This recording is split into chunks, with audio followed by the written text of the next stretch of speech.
so many people. So today's topic is on loyalty, right? तो loyalty के बारे में बात तो बहुत कोई करते हैं और लॉयल्टी ये भी लोग बोलते हैं कि हमें लॉयल लोग चाहिए, बट मेरा सवाल या तो मेरा टॉपिक आज थोड़ा सा अलग है, राइट? मेरा टॉपिक है कि हम में से कितने लोग अपने आप के लिए लॉयल हैं। कमिंग टू द टॉपिक, जब हम बात करते हैं कि लॉयल्टी के बारे में, how many of us are loyal for ourselves? Somebody said that they are loyal to themselves. Now there are certain conditions. Being loyal to oneself requires a lot of commitment, right? For example, I feel loyalty is something that can be tested. How do you understand what exactly is loyalty? तो हम लोग को क्या लगता है कि नहीं मैंने तो आज तो कुछ नहीं किया तो मैं लॉयल हूँ. What I feel is loyalty is something where you were given a chance to cheat, but you did not cheat. Loyalty को समझने के लिए हमें अपने आप को भी समझना बहुत ज़रूरी है. We need to understand where are the fields where we are not loyal to ourselves. There are certain things that happen in our life and then we think that you know what, we need to understand this. I am fat, I am not healthy, और I have to give up alcohol और cigarette और whatever. But how many of us are actually committed to being loyal to ourselves? Loyal, मेरे ख्याल से loyalty का मतलब ये है कि आप किसी चीज़ को कितने शिद्दत के साथ अपने पास रखते हैं, राइट? विदाउट थिंकिंग कि अगर इससे बढ़िया कुछ और ऑप्शन है तो.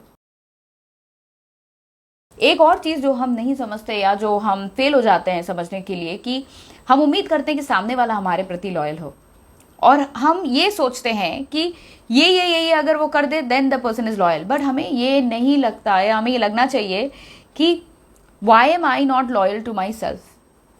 अगर मुझे सुबह उठना है, अगर मुझे कुछ मेहनत करनी है, अगर मुझे यूट्यूब पे कंटेंट बनाना है या कोई मल्टीपल रेवेन्यू सिस्टम शुरू करना है, I am not being loyal to myself because I am not committed to myself. I always want somebody else to do it for मी.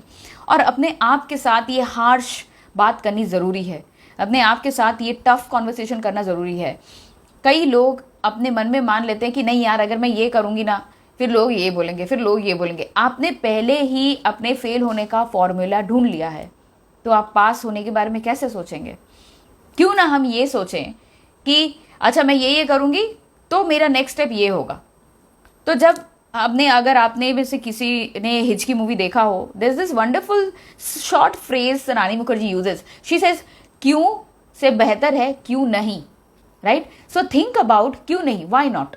हो सकता है, कर सकती हूँ, कर सकता हूँ. Being loyal to yourself has more effective results than being loyal to somebody else. और इसका मतलब ये नहीं कि हम ईगो पाल लेंगे. So Sumit, what is the formula of being loyal? I'll just give my perspective. सबके अलग अलग फॉर्मूलाज होते हैं. मुझे लगता है कि अपने आप में संतुष्टि का होना बहुत ज़रूरी है. मतलब संतुष्टि और महत्वाकांक्षी में थोड़ा सा फर्क है. There's a little bit of difference in being ambitious and being content, right? और being satisfied. आपके लाइफ में अगर कोई रिलेशनशिप है, आप उसको लेके सेटिस्फाइड रहते हैं, अच्छी बात है. पर आपके लाइफ में अगर कोई जॉब है जिसको लेके आप सेटिस्फाइड हो गए, you still need to grow further. Relationship में 2 इंडिविजुअल रहते हैं और जॉब में सिर्फ एक इंडिविजुअल. तो जॉब में आपको ग्रोथ कंटिन्यूअस चाहिए, रिलेशनशिप में भी ग्रोथ चाहिए, लेकिन उसमें 2 लोगों की इनपुट लगती है. ये हमारी सबसे बड़ी गलती होती है कि एक इंसान ग्रोथ चाहता है और दूसरा इंसान ग्रोथ नहीं चाहता है.